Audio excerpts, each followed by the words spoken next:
नमस्कार, मैं ललित प्रजापति।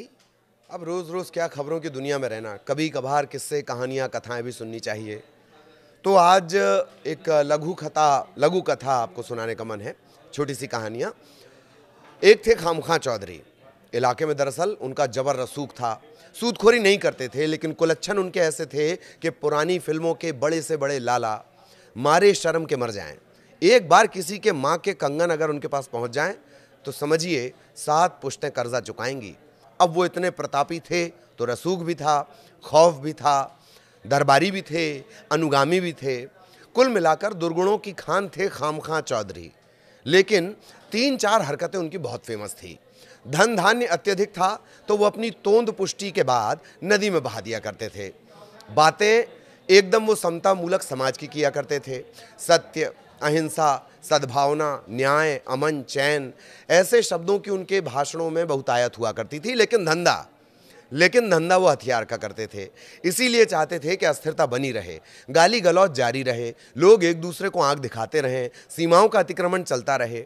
अगर गलती से किसी इलाके में उन्हें अमन और शांति कायम होता दिखता तो पहले वो किसी को आतंकी बनाते, फिर उस आतंक का खात्मा करते। अगर किसी के घर तेल का कुआं निकल जाता तो वहां वो आतंकवाद के चरम पर होने का प्रमाण पत्र बांटते। दूसरी खासियत उनकी ये थी, चौपाल में चीरहरण। खामखा चौधरी जैसे ही देखते कि कोई ज़्यादा उड़ रहा है तो तत्काल वो अपना दरबार बुला लेते। चाटुकार दरबारी भी बुलाए जाते। वार्ता के नाम पर उस ज़्यादा उड़ने वाले को नाना प्रकार से जलील किया जाता। ज़्यादातर इस जलालत के डर से माँ के कंगन उनके पास गिरवी रख दिया करते, और जो कंगन नहीं दिया करते थे तो उनके बारे में फिर कभी मैं आपको बताऊंगा, क्योंकि ऐसा लग रहा है कि जो लघु कथा है वो फिल्म पुष्पा जितनी लंबी हो रही है। एक और विशेष नोट कि इस कहानी का ट्रंप और ज़ेलेंस्की से कोई लेना देना नहीं है। अगर ऐसा लगता है आपको तो इसे विशुद्ध संयोग माना जाए। खबर यह है कि शांति की कोशिश के लिए ज़ेलेंस्की ओवल हाउस बुलाए गए थे, और अमेरिकी इतिहास में पहली बार ऐसा हुआ कि दुनिया भर की मीडिया के सामने अशांति हो गई। पहले जरा इस वीडियो को देख लीजिए और फिर आगे की बात करेंगे। Don't tell us what we're going to feel. We're trying to solve a problem. Don't tell us what we're going to feel. I'm not telling you. Because I'm you're in no answering on position this to question. dictate that. That's Remember exactly what this. you're doing. You're in no position to dictate what we're going to feel. We're going to feel very you will good. Feel influenced. We're going to feel very I'm good and very telling strong. You will feel influence. You're right now not in a very good position. You've allowed yourself to be in a very bad position, and he happens to be right about it. From the very beginning of the war. You're not in a good position. You don't have the cards right now. With us, you start having not cards. Playing cards. But right now, you don't. You're playing cards. Mr. President. You're playing cards. Serious. You're gambling with the president lives of war. millions of people. You're gambling with World War III. What do you think You're gambling about? with What do you World think War about? III. And what you're doing is very disrespectful to the country, this country. That's with back all to respect to you. your Far country. more than a lot of people said very they respect. should have. बात निकली तो बहुत ज़्यादा दूर तक चली गई। खबर आगे बढ़ाएं इससे पहले कानाफूसी जान लीजिए। दबी जुबान में ये कहा जा रहा है कि इतने बड़े आदमी से मिलने जा रहे हो और कपड़ा एकदम काला काला सा पहना है, काला कलूटा सा कपड़ा पहना है। ऐसा तो हमारे यहाँ मातम में पहना जाता है। ओवल हाउस का एक प्रोटोकॉल है, कम से कम उसकी तो इज्जत बनती है। इससे पहले भी कई नेता शांति विकास वार्ता के लिए बुलाए गए थे। वो लोग एकदम लकदक कपड़े सूट बूट पहनकर आए थे। खैर, ये कानाफूसी है। जब दुनिया के सबसे बड़े शांति मंच पर अशांति फैल गई तो पूरी दुनिया का ध्यान इस बात पर आ गया कि अब ज़ेलेंस्की का भविष्य क्या होगा। बाकी जो युद्ध में 4,75,000 लोगों की मौत हो गई है, ये दोनों तरफ का आंकड़ा मैं आपको बता रहा हूं, 4,75,000 लोगों की मौत, उसकी चिंता किसी को नहीं, और मौतें हो जाएं इनकी बला से। अच्छा, अब अमेरिका का तो क्या ही हो सकता था या क्या ही किया जा सकता है, ये बात तो तुलसीदास बालकांड की चौपाई में बहुत पहले बता गए कि समरथ को नहीं दोष गुसाई।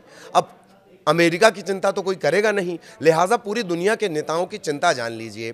शांति अशांति पर यूरोपीय देशों के नेताओं ने यूक्रेन का समर्थन किया है। वहीं कुछ अमेरिकी सांसदों ने भी ट्रंप और उपराष्ट्रपति जेडी वेंस को दोषी बताया है। अरे हाँ, अब आप जेडी वेंस, इन्हें आप जान लीजिए। दक्षिण की फिल्में आपने देखी होंगी। दक्षिण की फिल्मों में हीरो या नेता के साथ रहने वाला छर्रा टाइप का किरदार आपको याद है, जो अतिरेक ताकत के एहसास से बोलता बहुत ज़्यादा है। खैर, कनाडा के प्रधानमंत्री जस्टिन ट्रूडो ने कहा है कि रूस ने अवैध और अनुचित तरीके से यूक्रेन पर हमला किया है, रूस ने हमला किया है, ये ट्रूडो ने कहा है।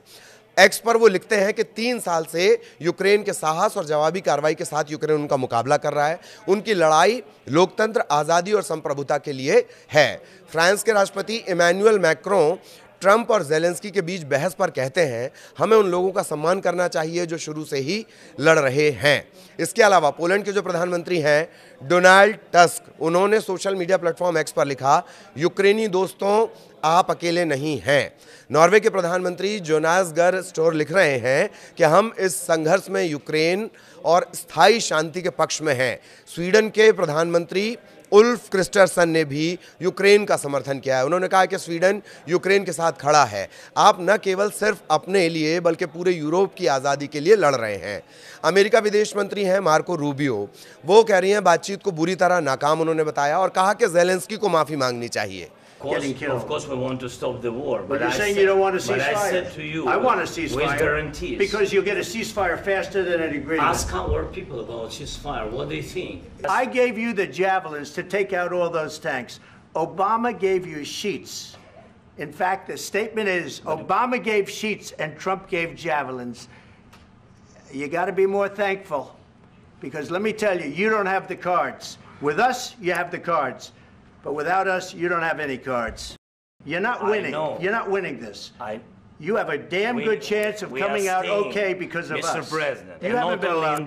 We gave you, through this stupid president, $350 billion. You voted we gave for you your military president. equipment.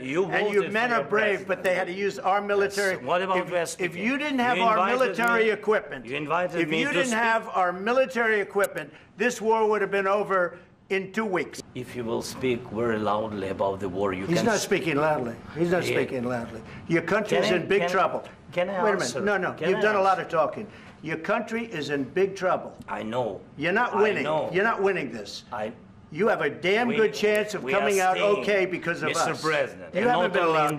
We gave you, through this stupid president, $350 billion.